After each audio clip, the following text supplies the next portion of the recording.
Hi everybody, welcome back to Kimchi Cornbread. I'm Sherry. Today we're going to be making a Black Forest chocolate cake, which is a German cake. This recipe is by no means authentic. I had taken liberties and did some substitutions, and that's because it's the ingredients that I could get. As usual, the recipe will be linked down below, and I'll also list the ingredients. The ingredients list is quite long, so we're going to do it in a three-part process. So for the first part, we're going to be making the sponge. And in the sponge, you're going to need vanilla, buttermilk, 2 large eggs, some salt, cocoa powder, sugar, flour, some baking soda, and I'm using coconut oil. A traditional recipe would use shortening or some kind of fat in that, like lard. I don't carry those things in my house, so coconut oil is what I'll be using. And let's go ahead and get started. The first thing we're going to do is we're going to go ahead and just mix all of our dry ingredients. This is the salt, the baking soda, the cocoa powder,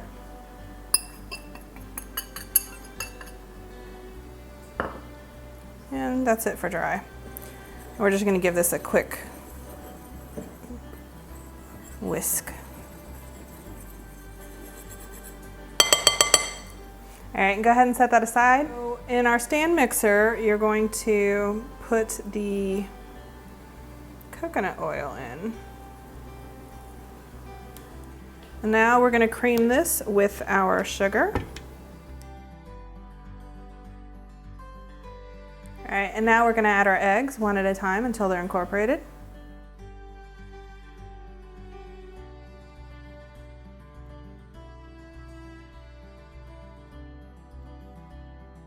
All right, so we're going to go ahead and add our vanilla.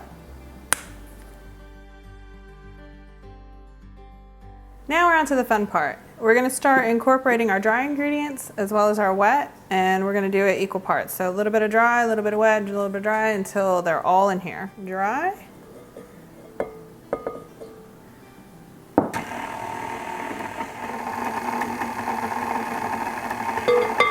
All the ingredients have been mixed. I'm just scraping the bottom to check before we move on to the next step. I have 3 9-inch cake pans. I've greased them and I've also lined them with parchment paper. So we're going to go ahead and divide the batter evenly between the 3 pans.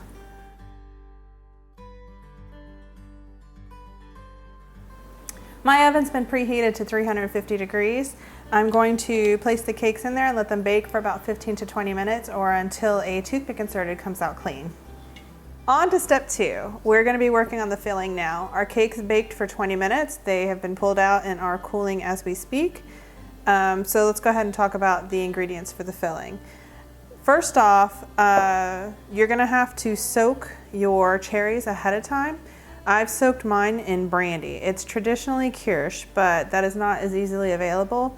So you can choose any kind of brandy or cognac or anything you want to use. That's totally up to you. I chose a cherry brandy.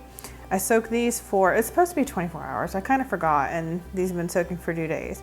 But I went ahead and pulled the cherries out and quartered them. I have some leftover brandy because we're going to use that to soak into the cake. Softened butter, some powdered icing sugar, and a little bit of salt for flavor. So let's go ahead and get started. We're going to start off by creaming our butter, and we're going to slowly incorporate our sugar.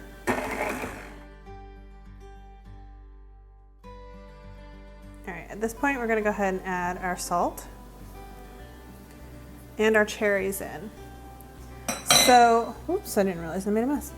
So the idea is there's enough liquor left in the cherries to help speed this along. If not, we're going to use a little bit of this to get a consistency that we like.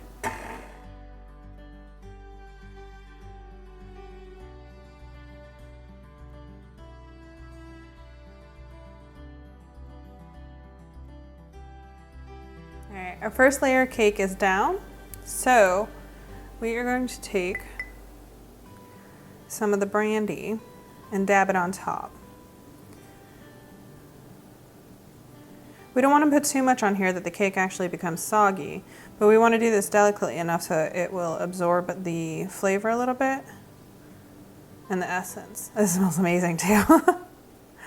And after a couple of brushes of the brandy, the cherry infused brandy, we are going to dollop some of our filling on.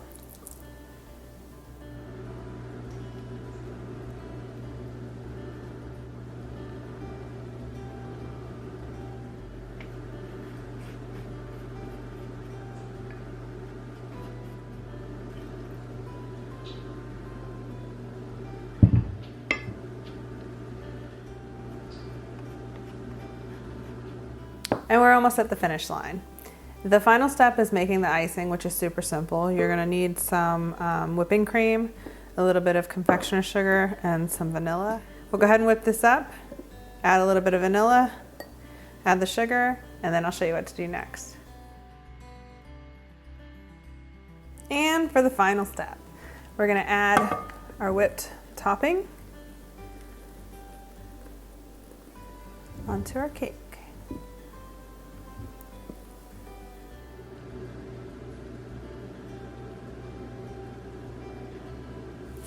And just for a finishing touch, I'm just gonna add a couple of cherries on top.